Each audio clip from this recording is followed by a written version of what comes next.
Hello Amador County, I'm Tom Slivick. Welcome to TSPN's News for today, and let's take a look at our headlines. The Amador Water Agency directors discussed their 2012-2013 budget amid criticism of projected revenues. Jackson City Council tabled a resolution that would have had rescinded a city trash rate increase after a closed session with the city attorney. AWA discussed its modest budget reserve as the new fiscal year nears. And Mother Lode Harvest plans an open house Sunday, July 1st in Fiddletown.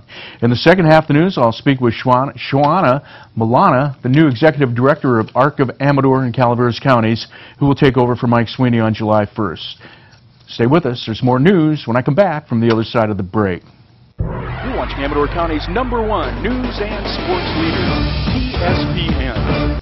Hi everyone and welcome back. Amador Water Agency Board of Directors on Thursday, June 28th, discussed the upcoming fiscal year budget amid criticism from a group that questioned projected revenues based on participation fees.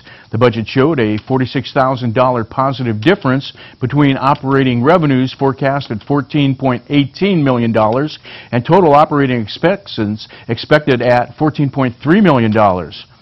Members of the Ratepayer Protection Alliance presented a letter to the AWA board criticizing the budget use of participation fees, and members appeared to criticize a list of capital improvement projects. Alliance member Bill Kondershoff said it was basing spending on money that AWA does not have. Amador Water Agency General Manager Gene Mancebo said participation fees of $379,000 were part of a signed contract with I-owned developers. He said agency staff identified contractual amounts for participation fees that were sufficient to cover the project list.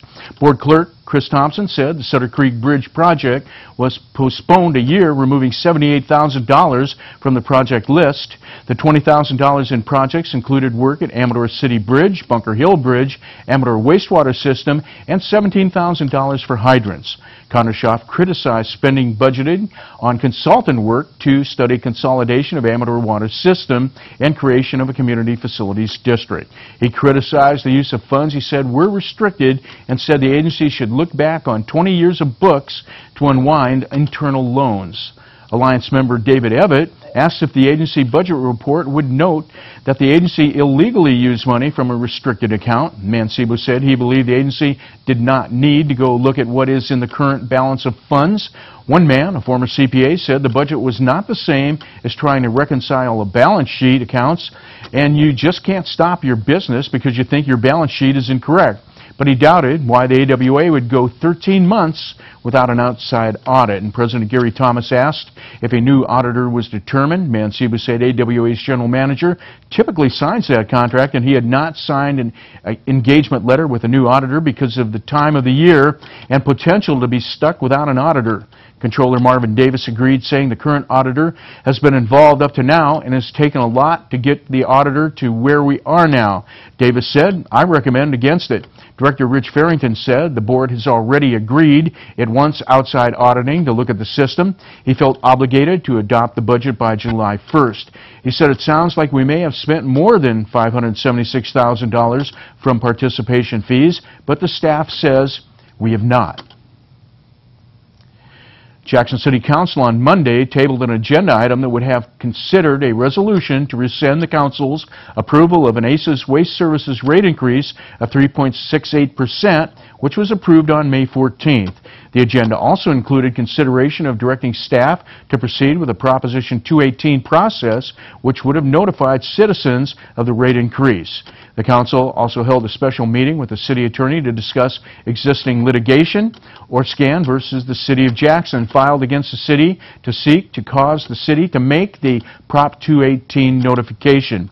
City Manager Mike Daly said the council had no reportable action in closed session. In a report to the City Council, Daly recommended rescinding the resolution and rate increase and recommended the council direct staff to provide the required notification and protest option to the public regarding the proposed increase per the requirements of Proposition 218.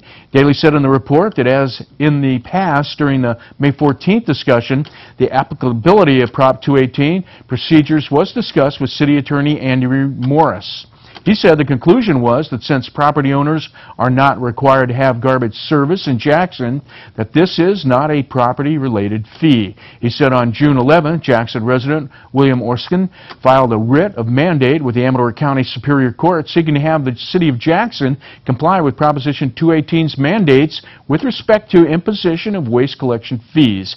Daly said the City Council will be discussing the merits of this filing during a special meeting, closed session item, and this item is on the agenda should the City Council want to consider this action. ACE's President Paul Molinelli Sr. at the May meeting said the rate increase was due to a 25% increase in fees at Kiefer Landfill in Sacramento, which will raise its rates from $20 to $25 per ton. Maris told the Council that in May, the Prop 218 notifications are related to fees that are mandatory, and in Jackson, self-hauling is an option, so Proposition 218 does not apply. Amador Water Agency Board of Directors on Thursday discussed budget adjustments and a small reserve of $46,000 heading into the new fiscal year.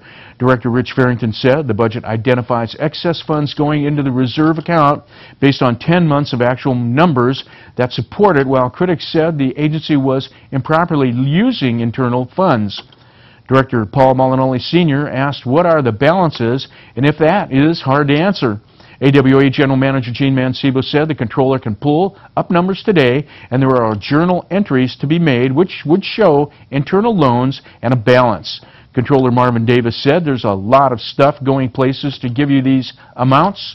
Molinelli asked Davis if after reading a letter criticizing AWA practices that Davis was comfortable that the funds are there. Davis said after finishing analysis, he has a draft internal funding report and they have done a lot of work to separate the accounts. He said they are coming up with a positive balance using transfers back to operating cash. Molinelli said there may have been a history of lack of communication at the agency, but I don't think there is any subversion here. They just need to go through 20 years or more of miscommunication. In discussion, Farrington asked why PG&E rates differed in the budget. Central Amador Water project pumps ranked highest, and Mancebo said it was varied between a 2.6 and 3.4% increase based on usage, making it different in different subsystems. And Molinelli asked about $20,000 in training conferences, saying that's an awful lot of money to me. Secretary Chris Thompson said the conference includes employee certifications. Molinelli asked about $188,000 transferred into non-operating expense, and Davis said it showed internal loans out of participation fees that cannot be used without an internal loan. He said from a ratepayer standpoint, it is new money because you're going to use it to offset their rates. Molinelli asked if the participation fees were likely to occur. Mancebo said in September, ION developers have to make another payment. Budget participation fees dropped from $576,000 to $359,000 in the coming year, and consultants' forecasts dropped from $602,000 to $233,000 because a lot of projects are done.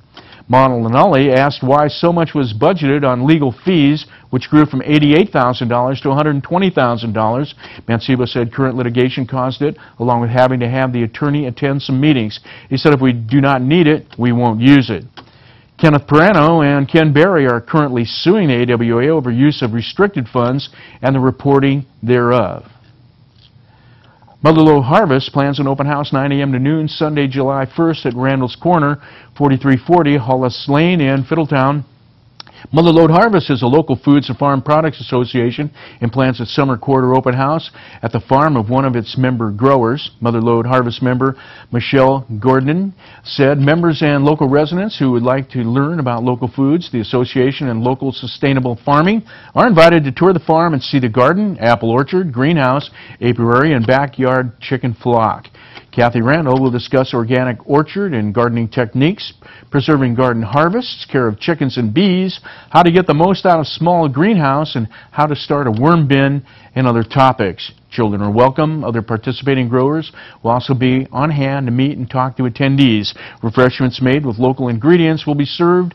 The open house will be preceded by a work party for association members from 7:30 to 9 a.m. For more information, call Kathy Randall at 209-217-7373. Also this weekend, Volcano plans its annual Good Old Four-Ashen 4th of July parade and celebration starting at 10 a.m. Saturday, June 30th. Organizers said people can attend or participate.